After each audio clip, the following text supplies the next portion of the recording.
आतंकवाद को लेकर विदेश मंत्री एस जयशंकर का बड़ा बयान। कहा, आतंकवाद के लिए कोई नियम नहीं। विदेश मंत्री एस जयशंकर अंतर्राष्ट्रीय मंच पर भारत की मजबूती के हित में कई बयान आए दिन देते रहते हैं। इससे अंतर्राष्ट्रीय स्तर पर भारत की मजबूती और आत्मविश्वास साफ तौर पर देखा जा सकता है। ऐसे में एस जयशंकर के बयान का महत्व बेहद बढ़ जाता है। हाल ही में एक इंटरव्यू में उन्होंने आतंकवाद पर बयान देते हुए कहा कि आतंकियों को खत्म करने में कोई नियम नहीं, जहां मौका पाओ मारो।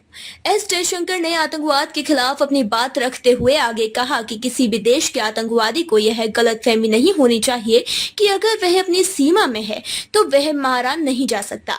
इस बयान के माध्यम से उन्होंने यह साफ किया कि आतंकवाद जहां भी होगा उसे खत्म करने की जिम्मेदारी हमारी है। साथ ही उन्होंने यह भी कहा कि 2014 के बाद से भारत की विदेश नीति में बदलाव आए हैं और आतंकवाद से निपटने का तरीका भी यही है।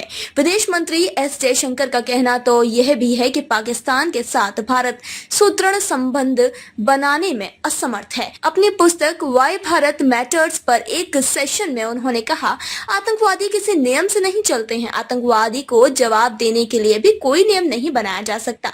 चीन के साथ विवाद पर पूछे गए प्रश्न पर विदेश मंत्री ने कहा कि चीन की सीमा पर बुनियादी ढांचे के निर्माण के लिए सरकार ने बजट को बढ़ाया है। 2014 का चीन सीमा के बुनियादी ढांचे का बजट बढ़ा है। साथ ही भारत 62 के चीन भारत युद्ध से सबक ले रहा है, लेकिन सीमा बुनियादी ढांचे के विकास में अभी तक कोई प्रगति नहीं हुई है। उन्होंने बताया कि बीजेपी सरकार के दौरान इस बजट को 3500 करोड़ से बढ़कर 14,500 करोड़ कर दिया गया है।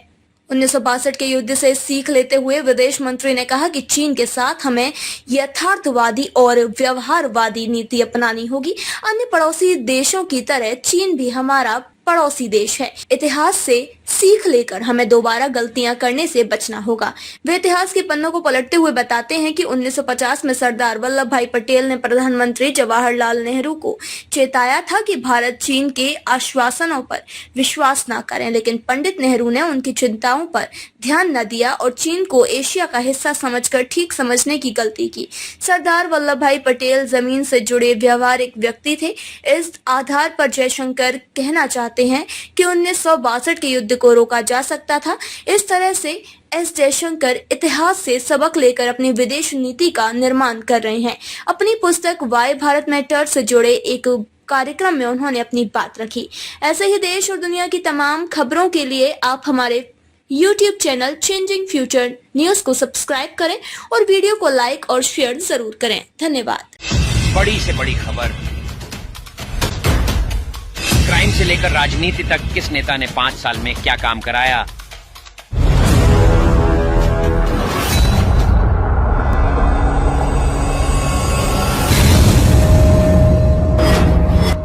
मिलेगी सबसे पहले हर खबर चेंजिंग फ्यूचर न्यूज पर, जो बदलेगा आपका